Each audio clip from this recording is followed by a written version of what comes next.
Today's a beautiful day because I got a new lens in the mail that I want to check out. So we got the TTartisan 35mm F1.8 for the Fujifilm X mount, and I gotta say, TTartisan has been stepping up their game lately. They've been making some wonderful lenses, like as a third-party Chinese brand company. Oh man, I love the lenses that they've been producing. It's so fun to shoot with, and it's quite affordable. You get a manual, a lens hood, the lens itself, nice touch. Alright, so I just want to give this lens a first quick impressions, just unboxing it so far. The material's not bad. It's not freaking bad. It feels quite nice for $149, I think the price is. I think the build quality is quite nice for $129. You only get a manual focusing ring. You're not going to get an aperture ring, obviously, because again, it is a budget lens. So don't expect that. So in order to use the lens hood, you gotta take off the cap, obviously. You don't want the cap on while using it.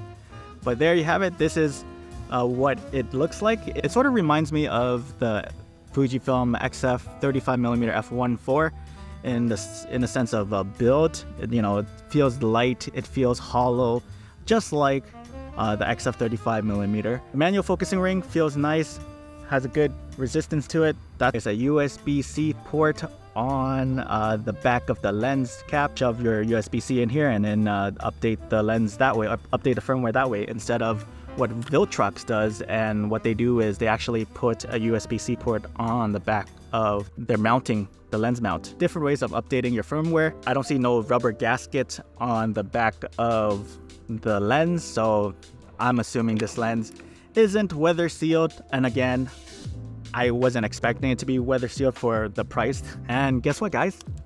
I got the hand grip. Remember how I was complaining about the hand grip in my Fujifilm X-T5 review? Well, as per your request, I got the hand grip. And let me just say that this hand grip is a game changer. I wish I got it sooner. So kudos to you guys for what the camera looks like on the Fujifilm X-T5. But let's go take some more photos.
Hey everyone, I initially planned to capture more footage of me exploring the town with this lens right here, but the weather hasn't been cooperating lately. It's been raining and cloudy, so I decided not to venture out and film. However, I did manage to gather some sample images and footage, and I want to share my thoughts. The image quality on this lens right here is surprisingly decent at f1.8. Take a look at this raw image right here. The edges of the leaves are sharp, and I couldn't find much chromatic aberration, which is budget-friendly lenses.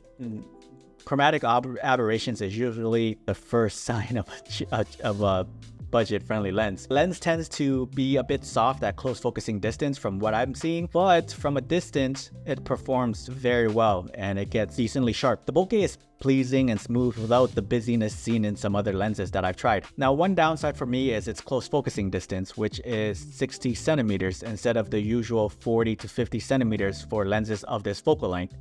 This limitations hinders you from getting close to your subject for better isolation. Is this lens worth buying considering it's a sub $200 standard lens? Yeah, I think so, especially if you're on a super tight budget. Like, you really want to get into photography, but you spent all your money on getting a decent camera, and now you're left with no money left, you have to follow a budget. And I think this lens could be a good option for you.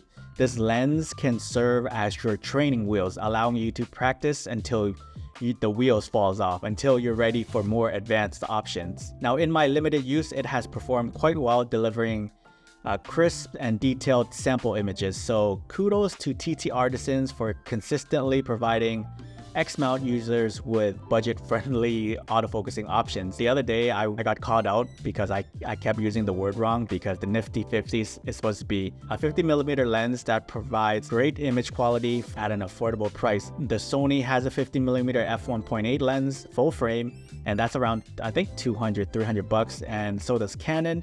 However, Fujifilm's cheaper alternative is the XC, the 35mm F2 XC, and that's around like $200-300. And then the next one after that is the XF 35mm F2, and that's around $300-400.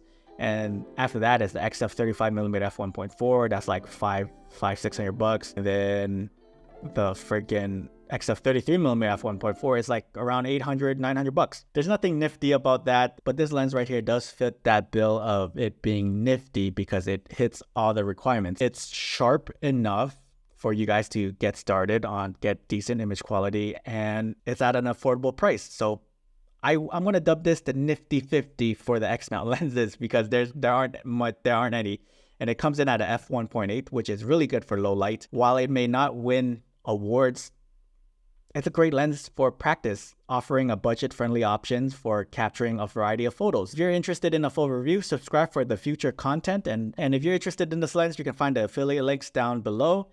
And this is a great way to support the channel. And thanks so much.